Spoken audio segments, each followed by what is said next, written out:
welcome to Spoilerin Time, because it's Spoilerin Time. I'm Tom Merritt, Brian Brushwood is here, and we are going to spoil things for you in the following order today, starting with Cosmos, the most recent episode. Then we're going to catch up on Archer, because we're a couple of weeks behind on that, but I think we're both current now. And then we'll finish up with The Purple Wedding and Game of Thrones. Is that a spoiler? I guess it is the spoiler in time. I mean, it's spoiler in time. Also, not a spoiler into what happened. Everybody on Twitter is saying Purple Wedding, right? Is that...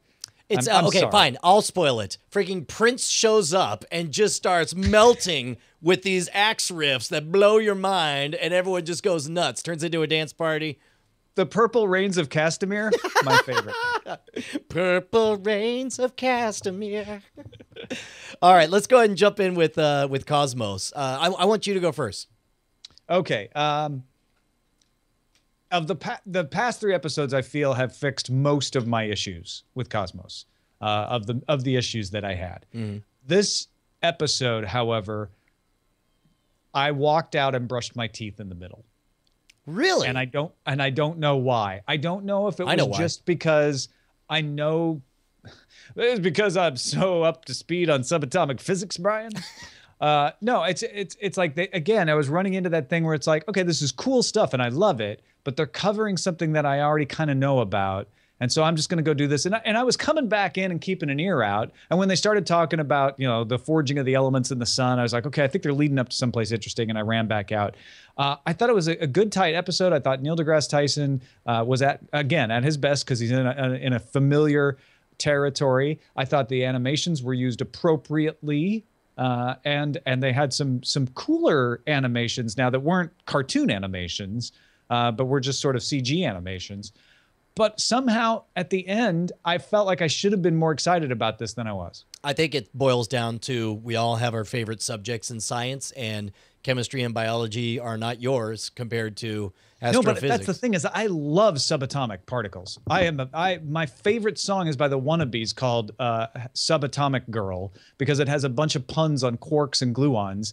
And I think the fact that he really didn't get into subatomics is what maybe disappointed me. Yeah, no, I could see that. Like if it felt too elementary to you, and to be honest, I will say that you know what? I'm going to say the reversed. I'm going to say that part of the reason I like this episode so much is because all of the astrophysics stuff. I mean, of course, I got a 10-year-old girl who's crazy for this, so we explain all of the the stars forging elements and the supernovas and so on. So much of what we've seen on Cosmos so far has been familiar territory. The strength of Cosmos has been in a lot of its personal stories about the backbiting nature of the petty squabbles between scientists and so on. The fact that this was about the atomic level phenomenon, and also, but to me, the biological phenomenon, breaking down the cell walls and chlorophyll, I got really, really excited, where the thought that came into my mind was, I'm going to learn something, because this is an area that I'm not very familiar with. And I think we're all chasing the high of that knowledge bomb that Kyle wrote about, that his parents was experiencing. And in that regard, and again, let me say that I like this. This is one of the top 3 episodes for me. And I know that's probably not the case for you, but there was a moment of big disappointment when it came to, there was a moment when he indicated that he was going to explain the process, give or take, of the way chlorophyll takes sunlight and transforms it into energy. And it zoomed in, and the strength of the show has, up until this point, been these exquisite visualizations of very difficult concepts. And they take a little bit of liberties. They change scales a bit. They make things, visually pop in ways that aren't entirely accurate. But at the end of the day, you kind of get these dense scientific ideas purely on the visuals, and instead it zoomed into the cell and you saw a cartoon factory, like it was Santa's workshop. That bothered me too. I forgot all about that. Yeah, I was like, but that's not what it looks like. Show me what it looks like. Exactly. Or if not what it actually looks like, what we imagine it might look like. Don't show me a metaphor, a cartoon metaphor. And because all of a sudden it was the same crap that my biology text said in high school, and my eyes glazed over. And only at least that one had labels for everything that kind of explained it. You can get away with giving a layman's version, a dumbed down statement of how stuff works, as long as your visual tells the rest of the story. And in this regard, you saw how starkly it doesn't work when one side of that equation isn't doing its job. Now, hold on, we haven't got to Game of Thrones yet. So. Oh, sorry. Oh, you meant starkly different. Stark. No, I will say this is probably my third favorite episode. But unlike last week when I was like, the last two episodes are my two favorite, and I kind of can't determine exactly which one's in front, this one's like, no, it's third. Yeah. Like it's firmly third. Yeah, well, and at least this one, I felt like the first several episodes were really kind of scattershot and jumping around. And this one also still, I think that's one of the flaws of Cosmos is they're arranged by theme, not by narrative, which means you just get this jumping around stuff, which to someone like me who could dive in and watch 25 hours of this straight, it's a little off-putting where it's like the moment something gets interesting, all of a sudden we're off to another location. And then there's a commercial break and all of a sudden we're in a rowboat at the bottom of a neutrino particle reactor. And then, but the only thing we get out of that is not the science of, using heavy water in order to create a dense enough environment to get one to trigger. Instead, it's just like, this is kind of what it looks like to be in a neutrino detector machine. Anyway, something else now. Well, here's my problem. I both loved and hated that segment because when he got in that, when they showed him in there, I immediately knew where he was. I'm like, oh, he's in Japan. He's in the neutrino detector. He's in a freaking boat in the neutrino detector. Like, how did they get approval for that shot? And then you saw the green halo around. My suspicion is, like, if you notice the water's really low, I think it was like when they were changing the water or something anyway. But yeah, then they start showing like fake flashes. And I'm like, but that actually muddies the water. Like they're showing a bunch of flashes going off. It sounds like neutrinos are just detected all the time. I think he was undermined your point.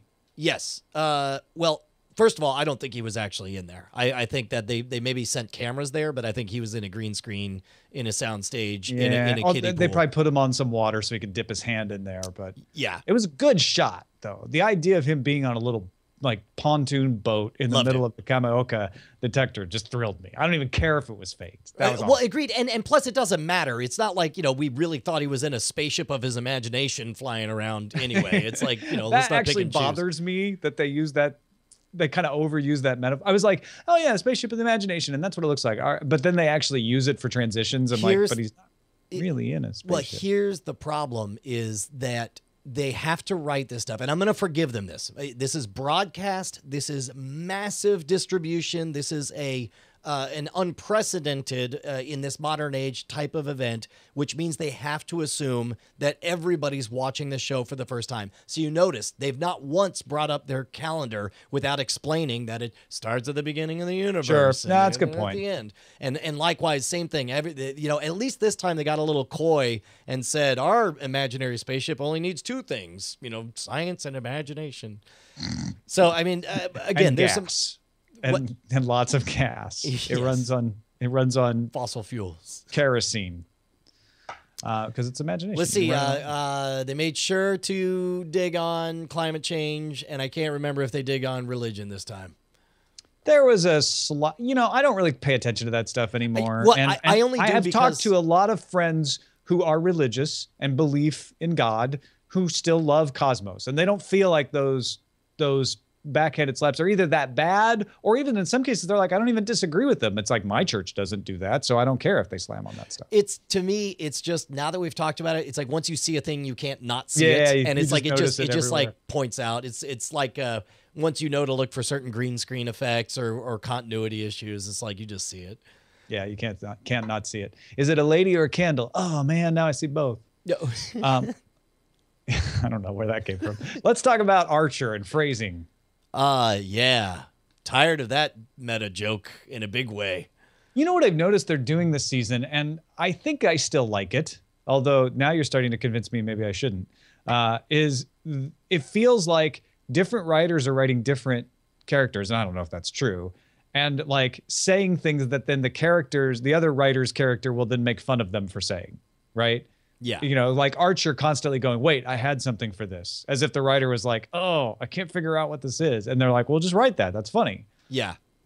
I will say that this episode, I want to say the first. So we're talking about the 2 episodes where they are in Colombia, or not Colombia. They're in the, because they were in Colombia.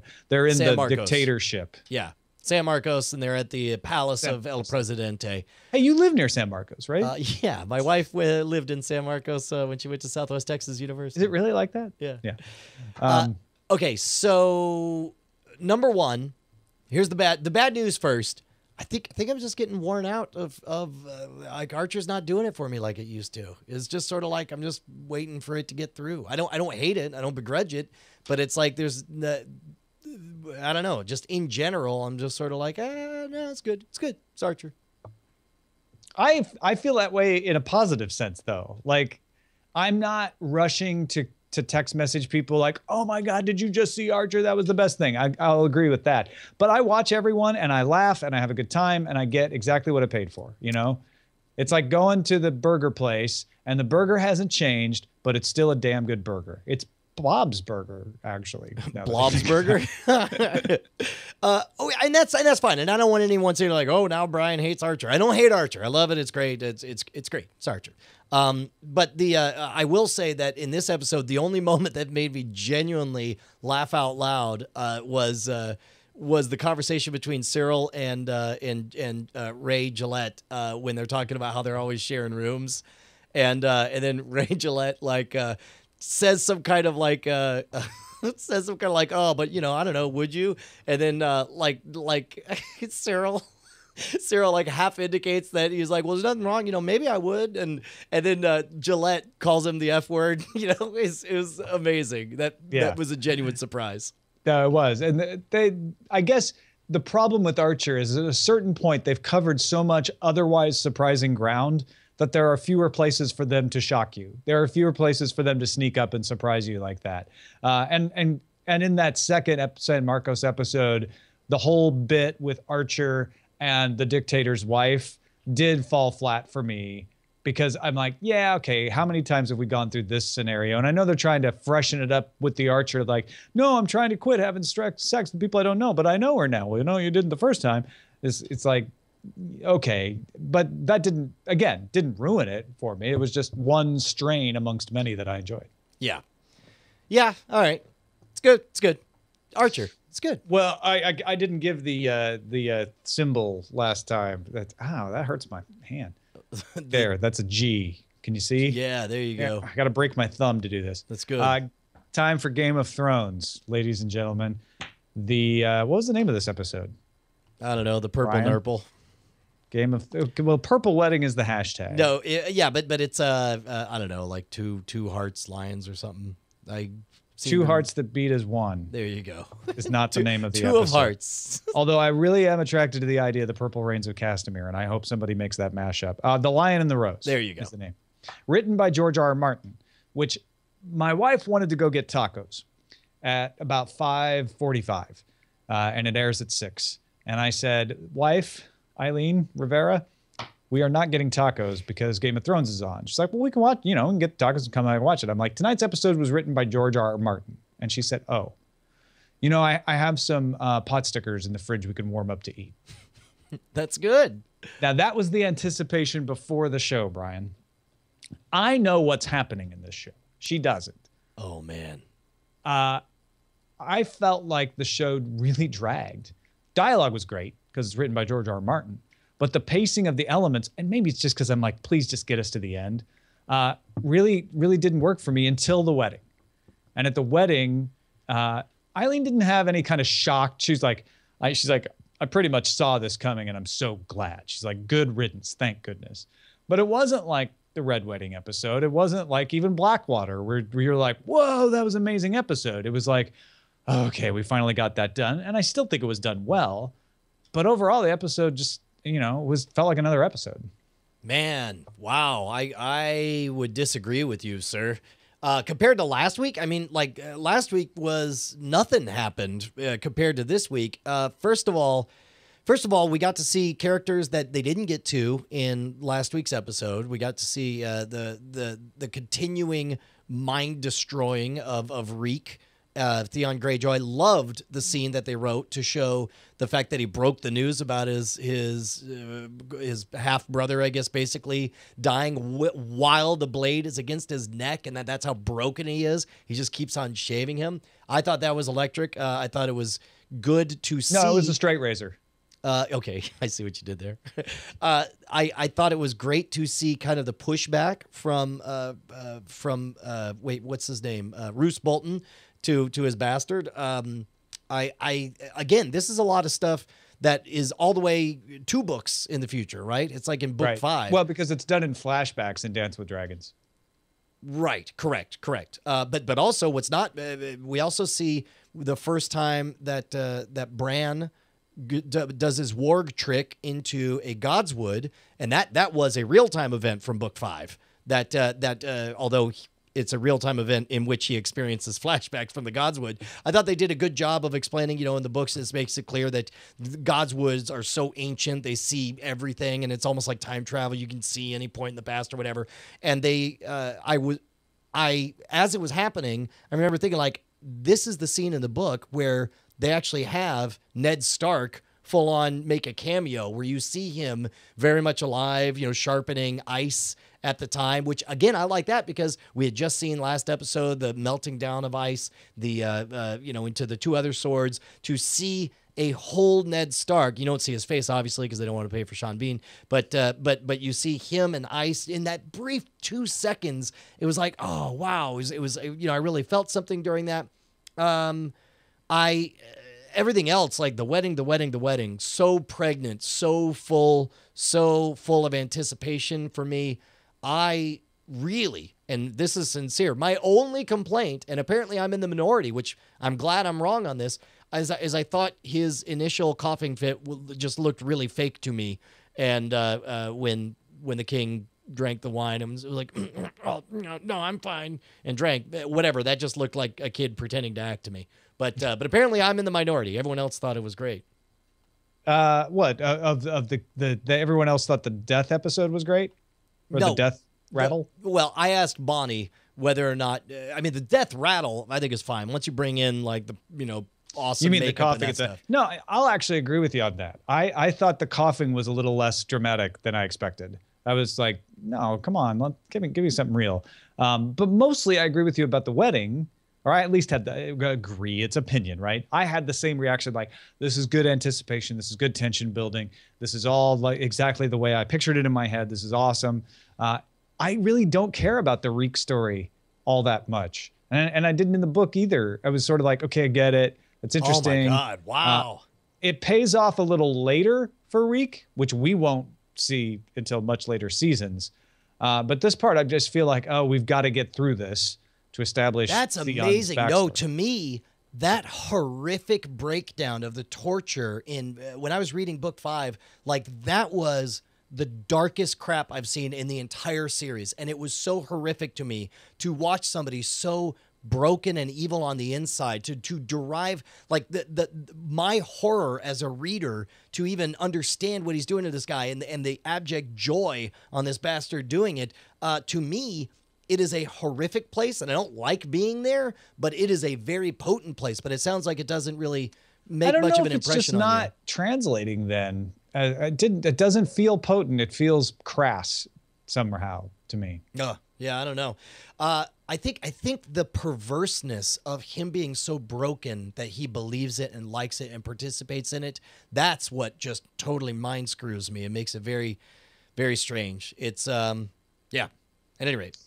But I liked so many of the storylines that we covered in episode 1 better than some of the storylines in episode 2 that I think that's what's going on. Like, I love that Arya episode. That with her and the Hound. And I actually like the interplay with Cersei and Jaime and that whole storyline that's going on. This one, the only one that I was really excited about was the wedding. You didn't like Bronn teaching Jaime in secret? All that stuff? You know what? Actually, I forgot about that. Yeah, it was a very small part of the show. That was cool. I did like that. Yeah.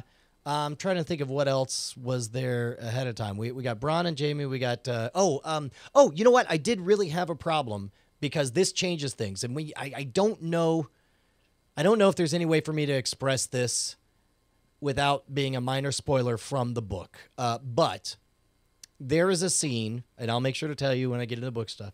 The scene when Tyrion fakes hating Shay, tells her to get lost. I never loved you. Get out of here. There's a boat. Get out of my life and all that. changes future events. Now we are into book spoiler territory, so be careful what you listen to here. It changes the motivations for Shay, because what Shay does later in the books is a big,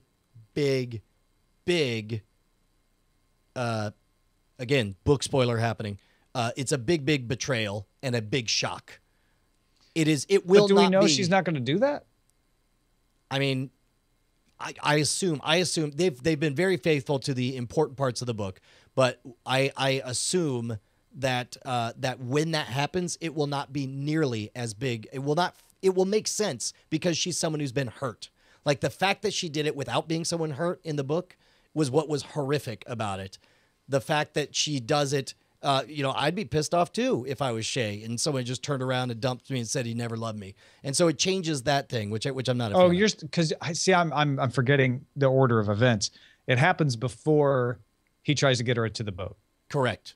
No. Well, no. The act of her getting okay. All right. Total book spoilers happening. Right. If you don't want book spoilers, seriously, listen, because this is the future of the show. People are shouting, just shout Hodor for the next 10 seconds. When she gives the account and lies on the stand during his trial, it is a complete betrayal that comes out of nowhere, where you're just like, oh, she's just an effing whore after all. And she believes in nothing and she trusts in nothing and everything was a lie. So he doesn't, all you had to say was he actually doesn't bitch her out in the book. Yes, correct. And because he does that. Yeah, because he does it, or at least I never noticed it. See, because I remember him trying to get her on the boat in the book. Sure. I just didn't remember exactly. But I thought there was some kind of confrontation like that in the book. Well, there was certainly an argument about it, but he did not play the I hate you and didn't love you and get out of here and she breaks down crying or whatever. It was like, no, seriously, I care so much you have to go, which is what made it such a betrayal when she does it. Okay, yeah, I'm just not remembering it right, so it didn't strike me as also, but I see what you're saying. That was a powerful moment in the book where I felt totally betrayed by that woman. And I felt like he did try to push her away in the book. That's how I remember. I could be wrong. I could be wrong. Nah, I'm sure I'm coloring it with my memory. Yeah. I probably read the scene you're talking about from the book and went like, oh, well, that's because she's mad at him because he tried to push her away, and just made all that up in my head. Yeah. Okay. Now, give the thumbs up like it's okay to come back. It's okay. Okay, book lovers, come on back. All right. No, I mean book haters. I mean people who didn't read. I mean, if you don't know how to read, it's safe now. Yeah. Actually, I'm not sure if I have anything else on this one. Well, let's talk about the wedding because things I really liked was the he did it. He suckered me in to making me think that for a brief moment, Joffrey was going to be civilized and act like a grown-up and accept his new place. When he graciously accepts Tyrion's gift, I was really impressed, and I thought that was extremely well acted.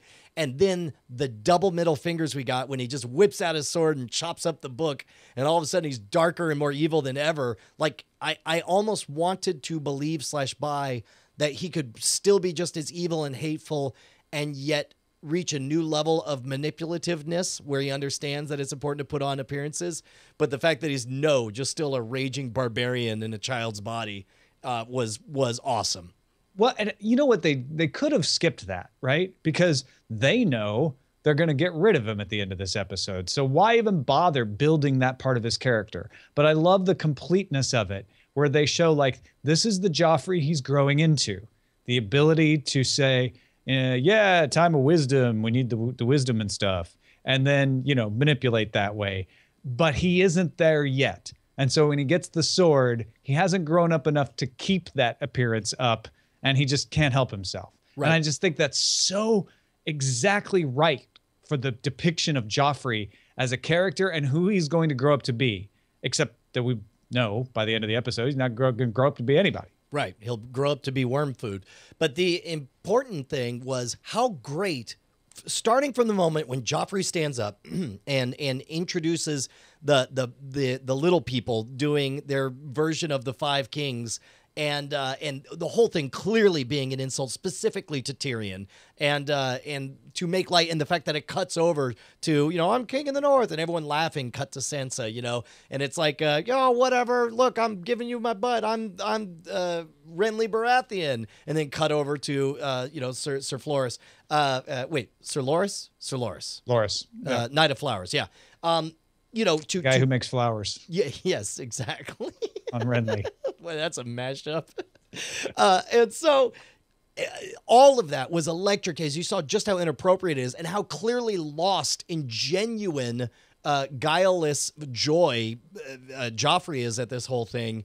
And then to see the further face-off was amazing. And I also liked the pregnancy leading up to the handing over of the cup, and the fact that they made sure, as if it's an Agatha Christie whodunit, they made sure enough people handled the cup in enough suspicious ways, and enough people showed up saying, we have to leave now if you want to live. Not that I know anything. Maybe it's coincidence. Hey, I don't know. Whodunit? And like the one thing we know or believe is that it wasn't Tyrion, and he's the one the whole right, world's because he's the only one who doesn't act suspicious, because he walks over to the cup and picks it up. Right? And you're like, right. That's the one thing the person who did this would not do. Yes. Is get caught holding the cup. Exactly. And what's funny is I actually don't remember who actually did it in the book. And I kind of don't want to remember, because it's not really significant in the short term for the characters I care about, but also because it'll be interesting to see how it handles. And hopefully I'll get that surprise, aha, oh yeah, now I remember it moment when watching the show. I'm